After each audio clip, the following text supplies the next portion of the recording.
মানে কতটা সুখী আছেন আপনি না? পয়সার সুখী না থাকলেও শারীরিক দিক থেকে সুখী, মানে শরীরটা সুখী থাকলে তো মানুষ আসল সুখী নাকি। তো এই ভুট্টা জঙ্গলে দাঁড়িয়ে দাঁড়িয়ে একটা কথা বলছি আপনারাকে, বর্তমান যুগে সুগার, থাইরয়েড, ডায়াবেটিস, হার্ট, মানে এইসব অসুখগুলা মানে নিত্য প্রয়োজনীয়। তো এইসব অসুখগুলা থেকে বাঁচার জন্য কি করতে হবে? আমাকে শরীর কম করতে হবে। শরীর কম করতে গেলে কি করতে হবে? খাটতে হবে। তো একজন চাষি কিন্তু এইসব অসুখগুলা থেকে দূরে থাকে। ওদের কাছে এইসব অসুখ ওরা জানে না কি জিনিস, মানে ওরা এতটাই সুখী থাকে না শারীরিক দিক থেকে যে 60 বছর পেরিয়ে গেলেও ওরা বুঝতে পারে না। মানে 60 বছর হয়ে গেলে তো সরকারের চাকরিও লাথি মেরে বের করে দেয়, কিন্তু একজন চাষি 60 বছর বয়সে কতটা ফিটনেস থাকে আপনি না দেখলে বুঝতে পারবেন না।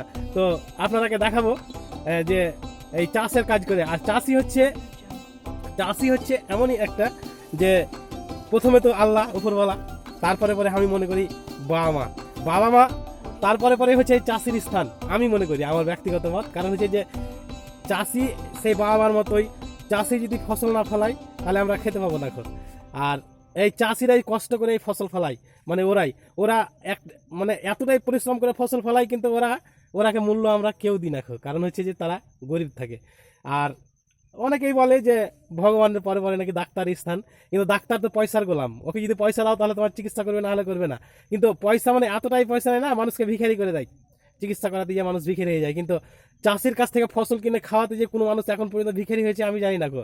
মানে ডাক্তারের কাছে গেলে ভিখারি হয় এটা ঠিক, আর চাষির কাছে এসে যে আপনি ফসল কিনে খাওয়ার জন্য ফসল কিনবেন, তো সেই ফসলটা কিনে যে আপনি ভিখারি হয়ে যাবেন এরকম এখন পর্যন্ত আমি শুনিনি। তো আপনারাই বিচার করবেন, ডাক্তার ভগবানের পরে স্থান না একজন চাষির ভগবানের পরে স্থান। আর চাষির কাজ এতটাই মানে আপনার শারীরিক গঠন পরিস্থিতি এতটাই ফিটনেস করে না যে কোনো রকম ওষুধ খাওয়ার প্রয়োজন পড়ে না। বিশেষ করে সুগার, ডায়াবেটিস, হার্ট, মানে এইসব অসুখগুলো আর কি খুব কম হয়। মানে 60 বছর পরেও তারা ফিটনেস থাকে, তাদের ঘুম ভালো হয়। তো যার কারণে ভাই আমি এবছর ভুট্টার চাষ করেছি, বুঝতে পারলেন চাষের। তো চলেন দেখাই এরকমই একটা বাস্তব উদাহরণ যে চাষির কাজ করে কতটা ফিটনেস থাকা যায়। দেখাচ্ছি আপনাকে, এই দাদার বয়স আনুমানিক 60 বছর হয়ে গেছে, কিন্তু কতটা ফিটনেস আছে দেখেন। এখনো কোনো রকম তাকে ওষুধ খেতে হয় না, কিচ্ছু খেতে হয় না। সুগার না, ব্লাড প্রেসার না, হাই প্রেসার না, হার্ট না, আর না কোনো কিছু। মানে যে মানে বয়স বাড়ার সাথে বার্ধক্যজনিত যে অসুখগুলো হয় দাদার এখনো হয়নি। তো দাদা আপনার বয়স কত হলো? 63 জন্ম। 63, মানে কত হচ্ছে তাহলে? 63 যদি হয় তাহলে ওদিকে হলো 37 বছর নাকি, আর এদিকে হলো 26 না 25, 63 আর 37 মানে 60 বছর পেরিয়ে গেছে।